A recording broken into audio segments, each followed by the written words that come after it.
This is the LG G7 Thinq, or Thinq. It's such an odd name, so I'm going to refer to this as a G7, but it's the successor to the very popular G6 that was launched last year, and I had a lot of good things to talk about the device, and of course a few concerns as well. But here we are in 2018 with LG's response to the Samsung Galaxy S9, the OnePlus 6, the iPhone X, and a few recent ones. So having used this device for the past few weeks, I'm here to share 7 things that you really need to know before buying the LG G7. So let's dive in, but first, a quick message from our sponsor. Evolve with the times. Consider NVMe storage today. The new RC100 brings affordable NVMe storage into your hands with various capacities in this super compact form factor that plugs directly into your motherboard.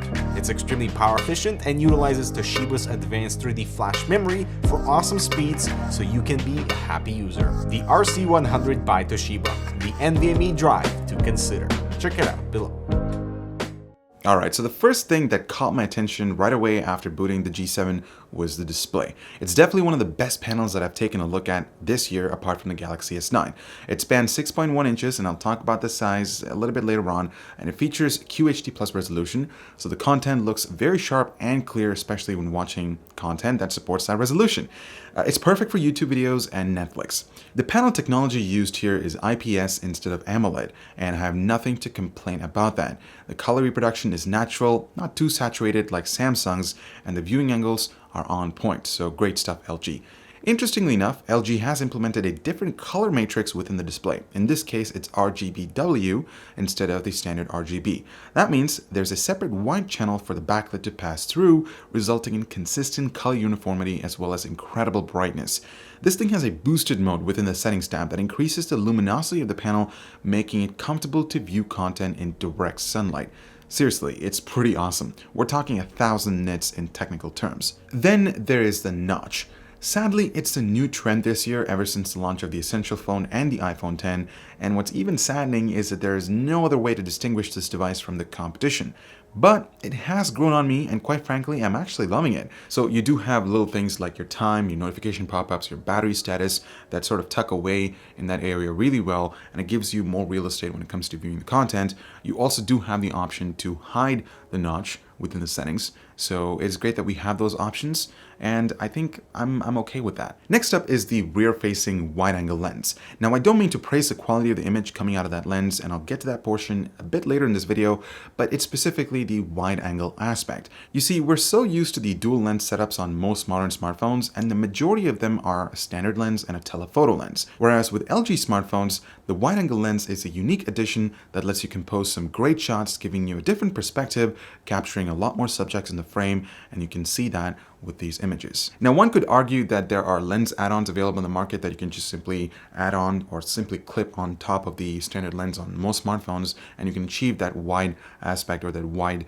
perspective. But it's an add-on that you're supposed to carry around, and I'm gonna chime in Dimitri here to talk about that a little bit. Now, like Igor said, this whole wide-angle perspective is awesome on the smartphone because you're able to capture so much information from your particular place or setting, and it's a lot more immersive than having to zoom in on a particular pixel with a telephoto lens. And I wish more Android phones had that wide-angle perspective. And so this is where the clip-on lenses are quite important. They can be attached to any smartphone. They vary in focal length. So if you want a fisheye, a wide-angle, a super zoom, a macro. So it's awesome because they can be adapted to your environment. Now, the thing is, optically, they're not perfect, especially this really cheap kit that I picked up for like $25. That, there's a lot of flare, there's a lot of distortion, and optically they're not as clear as if you would just take a picture with a normal camera. But they give you that additional perspective, allowing you to capture a lot more information. And I really love the macro capabilities, especially because you can get really close to a subject and just capture things you would normally be able to do with your standard camera. And I feel like the G7 has done that super wide angle perspective right. There's no distortion, the lines are exactly straight. But if you're eager for that additional wide angle perspective, then clip-on lenses are for you. Look them up in the description below. Different price points and different brands, different qualities, but they are an option to expand that field of view. Eber, back to you. My next favorite feature of the G7 is the inclusion of the 32-bit hi-fi quad DAC. Now this might not be a huge deal for some of you out there, but it's certainly something to appreciate, especially when you pair it up with some high-end headphones. This guy can easily drive my LG G7Xs as well as my HD 598s without breaking a sweat. The sound is richer, more detailed and refined. It's way more superior to the Pixel 2, which by the way uses an external DAC through the USB-C dongle. The cherry on top of this DAC is that the user has the option to manually go into the settings and play around with different presets and EQs to fine-tune your comfortable setting.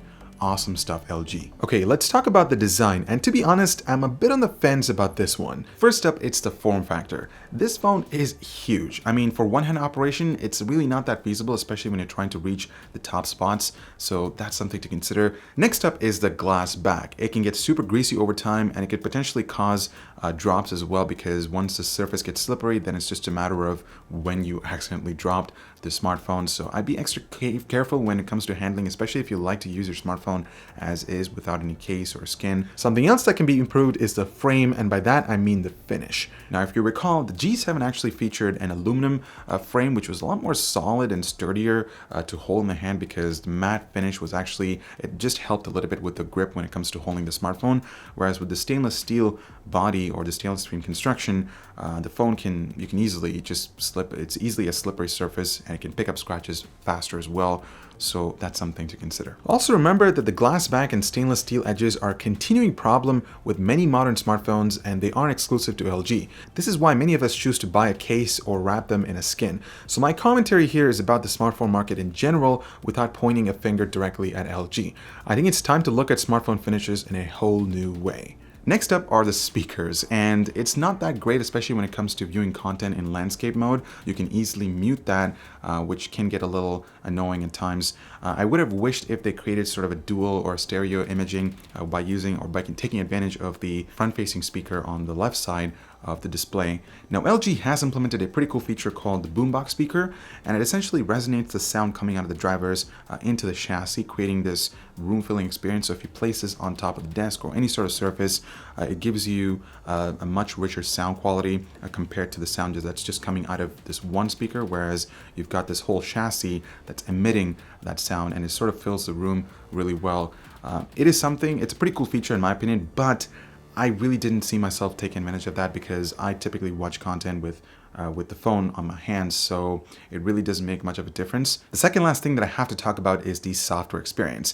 You see, I feel like LG is really not taking any feedback from previous reviews from the G6 or the G5, because it really is the exact same experience from those smartphones. I mean, the whole phone is loaded with a lot of bloatware apps, and it's got the LG skin on top of Android, so it really slows down the experience as well, because interestingly enough, I did a quick speed comparison launching apps on the G7 and the Pixel one by one, and the Pixel was actually a lot faster than the G7, and it really proves that software optimization is still not present, even though the G7 has the 845 processor compared to the 835 on the Pixel. So it all comes down to optimization, and LG still hasn't learned from their mistakes.